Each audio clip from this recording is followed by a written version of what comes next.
Hey, happy Friday. Welcome to Tea and Tips, episode 93. And today I have got an amazing guest.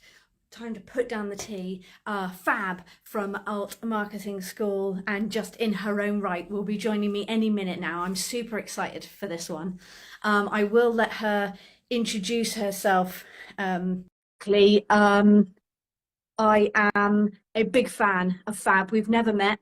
I follow her on Twitter and absolutely here she is. Good morning. Hola. How are you? Is it morning or is it afternoon? Where are we sitting on a Friday?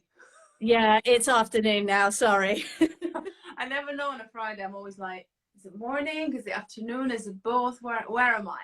Where am I sitting? Exactly that. So, have you got tea or coffee? Because I know you're a big coffee fan. I had two coffees already this morning. I had to go with the tea, otherwise my only liquids would have been like highly caffeinated. So like, okay, herbal tea is to break it up. Emma, to break it up. Yeah. I love a herbal tea. That's good. Have you got a tea?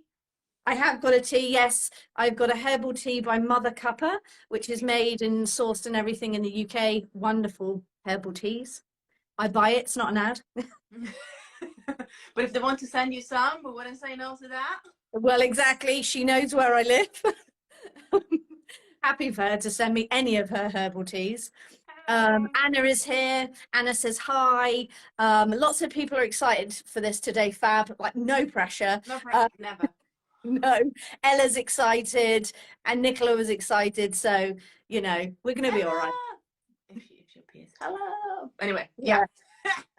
So, for anyone who doesn't know you, doesn't know anything about you, please introduce yourself. Tell us a little bit about you and what you do. Hello, my name is Fab and I'm the founder and head teacher at Alt Marketing School. We are a marketing school that helps people market to hearts, not to brains. So what we teach is positive input marketing. So we really look at teaching people how to use purpose, values, and psychology to make marketing better for everyone. That's kind of the gist. That's the gist. And how long has Alt Marketing School, how long have you had the school? The school has been, sorry, I was trying to find my, the little thingy, but this weird, no, it's not going to work, team. I'm just going to pretend to be like this. The school has been going on for about 2.5 years now. I had another business called Creative Impact for 8 years. I've been self-employed for 9 years and been a marketer for 13. So a lot of iterations, a lot of lessons. So I kind of feel like Alt Marketing School came from a lot of that, which is kind of nice. That's awesome. Yeah. And you're also an author too, right? You've written books? Yeah. I wrote 2 books, one of which was behind me because you never know, you need to show it. The wrong hand side, but called Reclaim Your Time Off. So yeah, that's my second book. I really love to talk about systems as well when it comes to marketing. My best praise was one of our students yesterday, shout out to Anita, said to me, Fab, I came not to 8 systems this week. And I was like, I'll take that. I was like, that's good. So systems and processes and making life easier is a big thing as well. I think as marketers, we can all relate to that if you're a marketer. Yeah. Yeah, absolutely. I'm absolutely here for that. And that's what drew me to you, really. Like, when I see your tweets come in every day, and you're so good on Twitter, they are motivational and inspiring. And they mostly just, the one I retweeted the other day was just you tweeted about, we must remember to give ourselves a break. And too often we work so much in marketing, whether we do that for a living or we're doing our own marketing. It's really hard to just go, I don't need to do anymore today. Exactly. I think it's one of those things that, and obviously that's kind of part of what we teach, and we might be talking about courses and workshops. And I think, we want to add more to your plate for whichever reason. It's just that kind of stepping back and reminding that when you give yourself that space, you actually get more ideas, you get more creative, you get more energy. If not, you're kind of depleting, you're kind of taking out from a well that has nothing else to give. So that's one of the big things that I've been. Yeah, it's like your cup, right? There's only so much you can keep taking out. And if you don't put any more in, there is no more left to give. Exactly. Yeah. Um, Delving in, I stalked you a little bit. And I know one of your big passions is making marketing fun. Now, again, for a lot of people, a lot of my followers either they are sole traders or they own their own businesses. So they're doing their marketing on top of everything else. Or lots of my friends who work in marketing, and it sometimes is not fun. So how do you help people make marketing fun or understand that marketing can be fun? There's 2 points here. Is a great question. So actually, most of the job is kind of showing them like that you can actually learn about marketing and apply marketing things and principles without feeling like everything is draining you from the inside. So the non actionable way that I do it is just by, I think, bringing that energy myself. I'm a marketer because I love marketing, but I love a lot of other things and I have a lot of energy. And so I just kind of bring that into the space so that even if we talk about marketing funnels, yippee, you can still bring within that an element of excitement. And I think that's one of the things, is making topics that we need to cover or ideas that we need to reflect on, regardless of whether you market for others, you market for yourself or your own business. We need to kind of give it a way that we can enjoy it too. So explaining it and reframing it is the first thing. At least for me as a teacher, that's what I want to do. And then is also, I think, reminding people that marketing is a string of activities that really should, in my opinion, build a way to build a relationship with people, which kind of means you actually have more freedom to choose your own adventure than you think you do. If you work for somebody else, you have the extra um, hurdle of having to also maybe suggest trying a new thing or suggest going a different path, which can be hard. But a way to make marketing fun is actually making sure that remember that we can choose how we can focus on marketing, even if it's a platform that we don't love and we still want to be there, and we can find a way to make it more approachable to us. We can bring it back to community and connection. Or I'll say a lot to my students, just let it go. Just literally, got a mother tutor, just let it go. The other way around always, but you know, and Yeah. move on. I think it's about rewriting the rules of marketing in a lot of different ways, if that makes sense.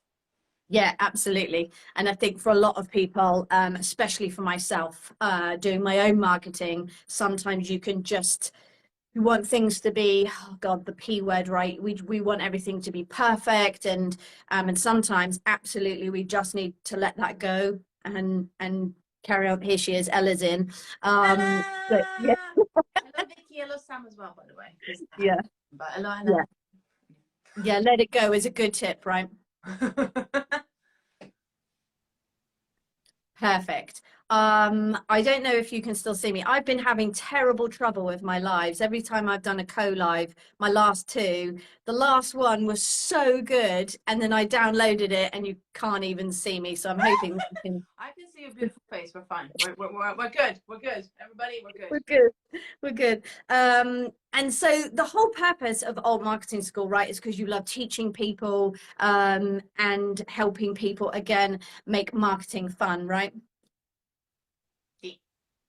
Exactly. So, do you have a teaching background or have you just got into this through doing marketing?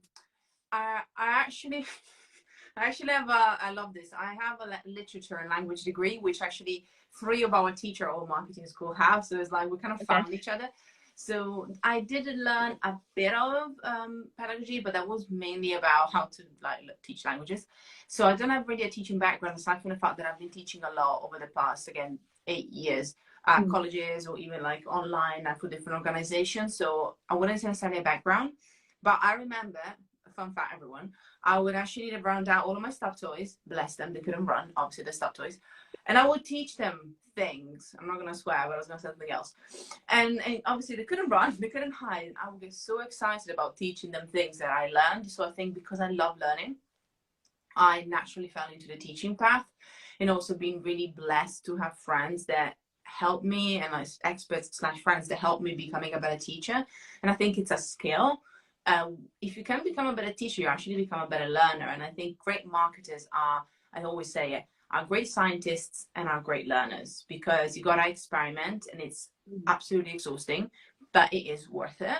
And so I think actually becoming a better teacher can teach you so much about marketing as well. Yeah. That's really good. It's something I've delved into a lot since obviously COVID, when I wasn't able to do a lot of in-person and actual marketing for people. And so mentoring and coaching and teaching, and Ella will know this as a former teacher herself, there is a real art in being able to teach people to do things. And that brings me on to my next question, which is about courses and workshops. Now, this is actually super, super selfish. This is a path that I would like to go down. So I'm just getting you here for purely selfish reasons, because I want to know how to do it. But we hopefully are helping other people in the process, right? So where would I begin if I wanted to explore adding another service or skill by offering courses or a one-off workshop? Amazing. So I'm gonna try, if that's okay, I'm Carry gonna on. try and give us a bit more of like intermediate to advanced kind of suggestions, because I feel that a lot of us, a lot of people that might be watching as well, you kind of have an understanding, at least like, you know, by seeing others by osmosis, you see others, you kind of know what that looks like. What I would say is, I would begin is not with the basics, because you can find those online everywhere, so go and check them out. I would say begin with fully breaking down what is the main outcome of whatever you're creating. The reason why I'm saying this is because 2023, the year 2023, there's a lot of online content. There is a lot of on-demand and also live online content. We teach both on-demand and also have cohorts, which I love because I love teaching our students. And I genuinely believe that the quality has gone so much higher. So I'm going to give out an actual example because Emma saw this in my newsletter, and I think that's why I wanted to talk about this. We actually launched on Skillshare one class about introduction to positive impact, and it was such a learning experience for me, even if I've done online courses for about 9 years now, because they really show me like the quality of the training that they were actually expecting, how small and digestible the learning had to be compared to what we used to do. I used to do like 20 to 25-minute videos, like kind of on repeat without any breaks. And really, I saw that now everything is a bit more digestible. It's better for you to create things that actually teach you one thing really well and break it down better than trying to have too much to start with. And I always, when I work with clients, you always used to say to them, cut it down, cut it down. What is the one or two things that you can really teach me when it comes to this short course, maybe with this module? We're trying to give so much, and then people don't really have the time to action it, which means they don't feel like they're getting as much as probably they are getting from your knowledge. I know it's not really how to begin, but I think if you were to begin with this, the whole quality of your messaging, of your course, of your content will be skyrocketed, because it will be more in line with how people are consuming content these days when it comes to educational content. Wow, that's an amazing tip. And thankfully, I will be downloading this video, so I don't need to make notes. But I'll be like frantically writing that down. Lou from Box PR is watching, and she's asked you a question. Do you think marketers are teachers, as we are educating clients in marketing, messaging, and reaching their target audience? Something I have never considered myself to be. Maybe I should. Good question, right? Amazing. Thank you so much for the question, Lou. I'm going to say, and selfishly on my side, yes, because actually a lot of the students that we have in our certification, which is 8 weeks, are marketers. We're founders as well. We're solopreneurs too. But we also have a lot of marketers, and a lot of these marketers actually work with clients. So it's not just marketers for a company. And one of the reasons that they also want to learn is not just for themselves, but it's that they can teach their clients, because they say that, you know, they have now a system, they can break it down and they can get the confidence on how then to share that knowledge. So I think because you don't consider yourself, which I love that you mentioned, and thank you for sharing, and necessarily a teacher, already kind of shows that there's this kind of like mindset, and it's almost like you feel like you have to beg your clients to listen to you when it comes to a decision that you want to make. And I think once we add the layer of education to them to help them understand why we want them to shift their messaging or to better understand their audiences, they feel more empowered. We actually step into a teacher role more. And overall, it also helps with self-worth, with rates, with all these other things. It really kind of can add it up for you as well. Yeah. Hopefully, Lou, that helps. Again, that definitely helps me. I would never, I say I'm a trainer and I float around that word teacher, But yeah, I guess we are, aren't we? Even if we're mentoring or my tea and tips, we are here to help others learn. So therefore we are teaching. So it is about mindset as well, isn't it? Yay! Yes, Lou. Lou says thanks. Yay, cool. Amazing. That's it. So going back on your previous point about the length and the shortness, I guess maybe for someone like me, I can take inspiration from short form video. So Yeah. how we are making videos with Reels and TikToks, the courses can be the same, right? Yeah, just to give you an actual example of how you can also make it longer but layer it. It's very timely. So I've been working, I need to release it before I'm off today. But I've been working like over the week on a test, a new experiment. It is a short video that is going to be on our YouTube, and there's also going to be a version on the podcast. And it's about 5 minutes. And the reason I want to say this is because, first of all, go and check it out if you want. But it's 5 minutes. It's a couple of cool things that happened this week, a bit like the tea and tips, but a bit like more tailored to our audience. And it's literally 5 minutes long. And I was like, in these 5 minutes, how many breaks can I add? How many prompts, like, elements of visual, like, maybe it's an effect, can I add in these 5 minutes? And I think when you think about it this way, obviously it's because it's a YouTube video, it's going to be kind of on that platform.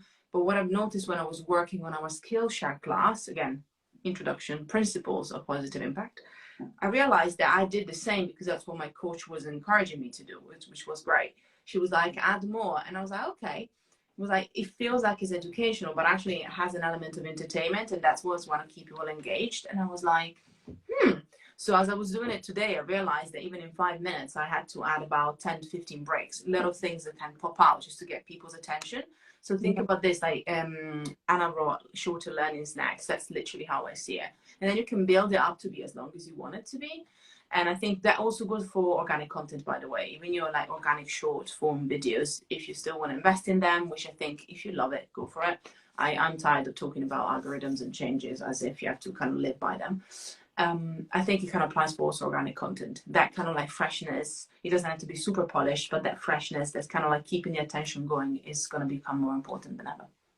Yeah. And attention is one of the biggest ones. I mean, I really like your podcast, but what I like about it more is that you do the snippets on TikTok. So you'll obviously draw out like the Stephen Diary of a CEO. You draw out the Chat GPT one got me, and I was like, I watched the TikTok, and then it made me go and like listen to the whole podcast, and that's what it's about, right? Drawing the attention and then keeping people engaged.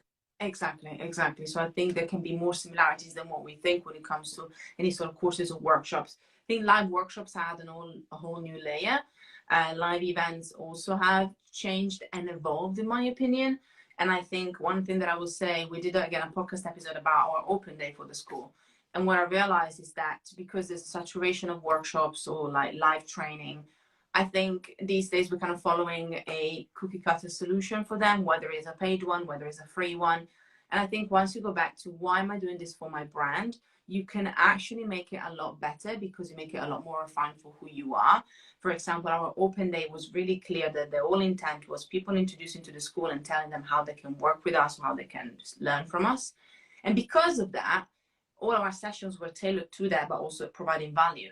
And people actually were sticking also for the sessions that were not that exciting, like Q&As about the certification, because the intent was clear. And I think sometimes we mask a workshop as actually a lead magnet, or a workshop as a way to get people to work with us. And I think as long as we're more clear with these things, what is the training for? Is it just training? Is it an introduction to something that you want to offer that is paid?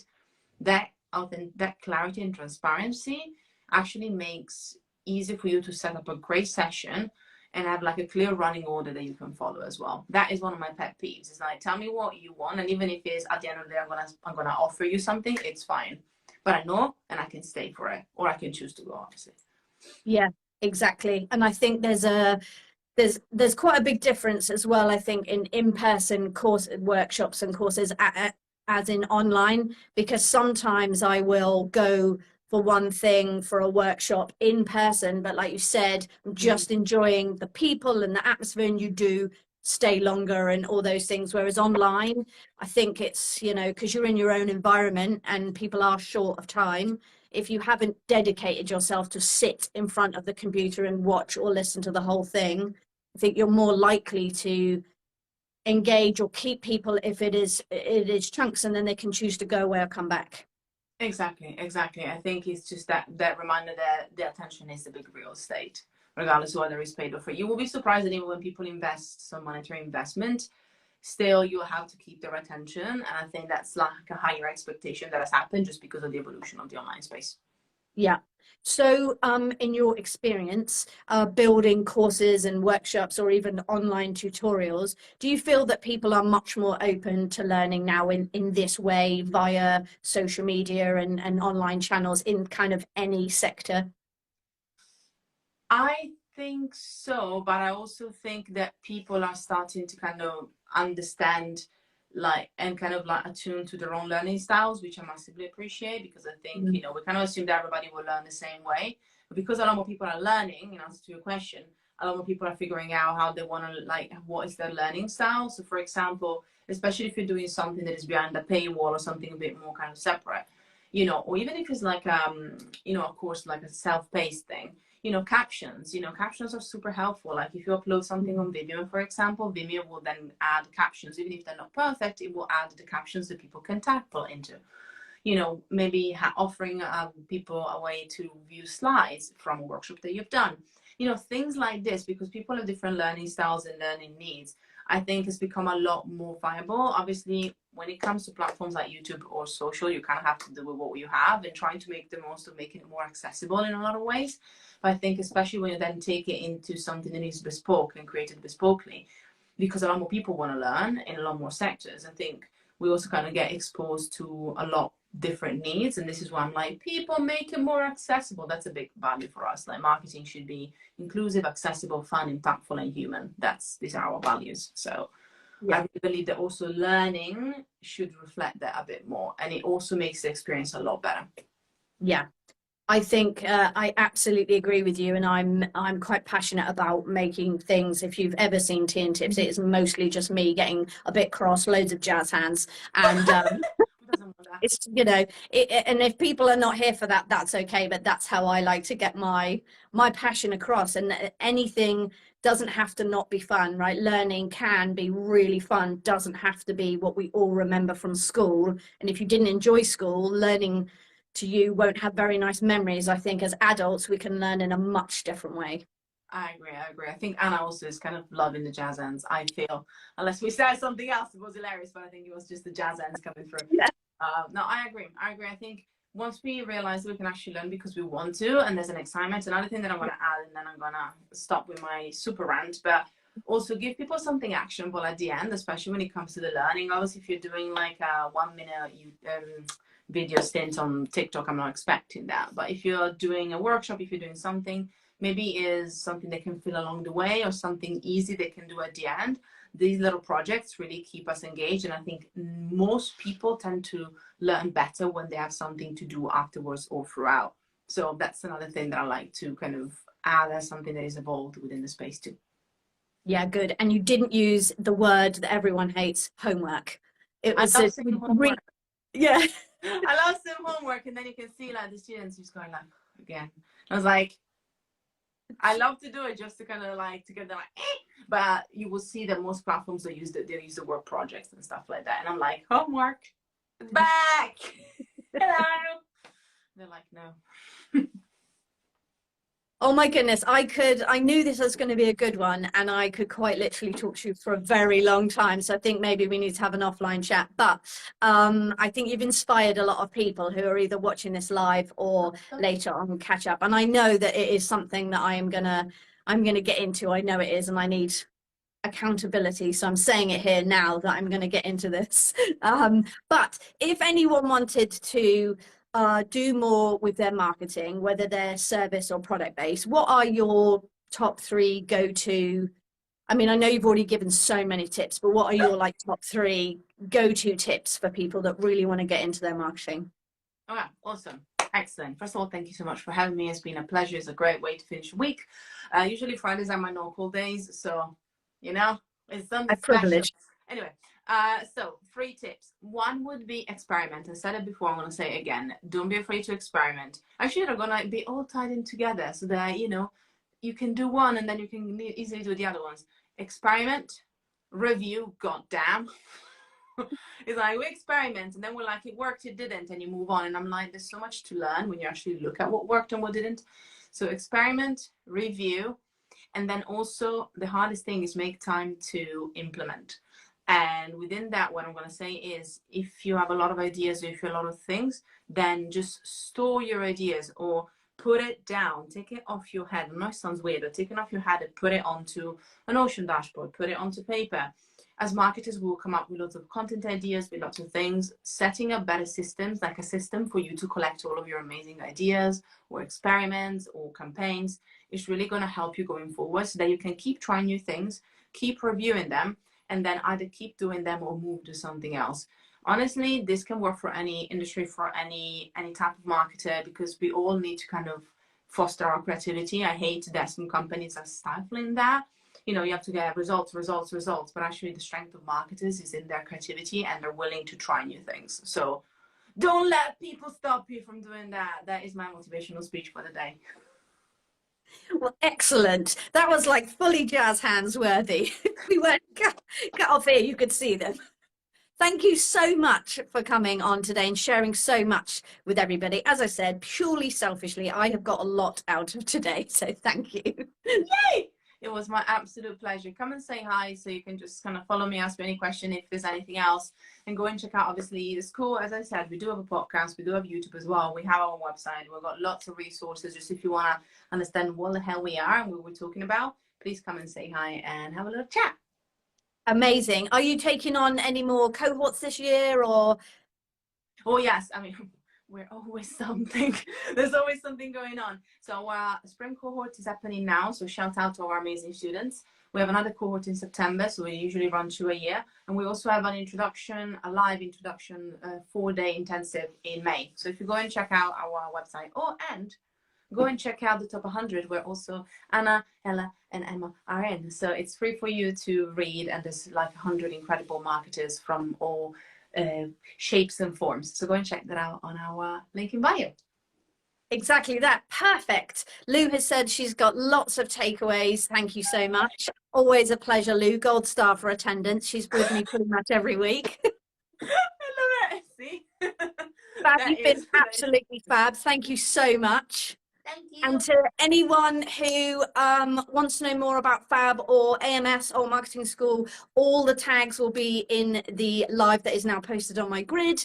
And yeah, go check her out, please. There's so much stuff. She's everywhere. Twitter is an absolute must. Please do go and watch her podcast little section clip outs in TikTok. And that's it. Yeah, thank you so much. Jazz hands. Extra jazz hands.